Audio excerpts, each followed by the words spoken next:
Hello guys, welcome back to our channel. So in today's video, I'm gonna teach you how I make my taco seasoning. So for ingredients, let's check down below. So the first thing that you need is chili powder,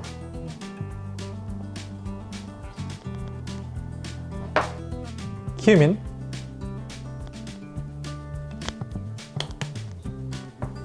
smoked paprika,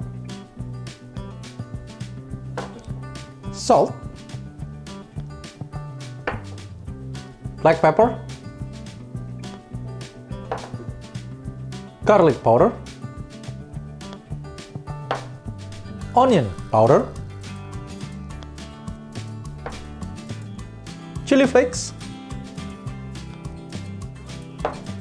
dry oregano, and then now we're gonna mix this evenly.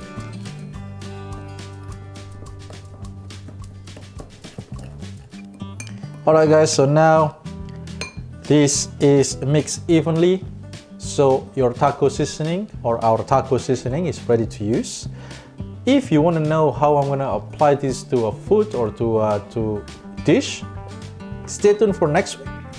I'm gonna teach you how I'm gonna use this taco seasoning. So that's it for our today's video guys. If you guys like this video, please give us a like, comment, share, and please don't forget to subscribe, because subscribe it costs you nothing, but it really helps us. So thank you for watching, and I'll see you in next video.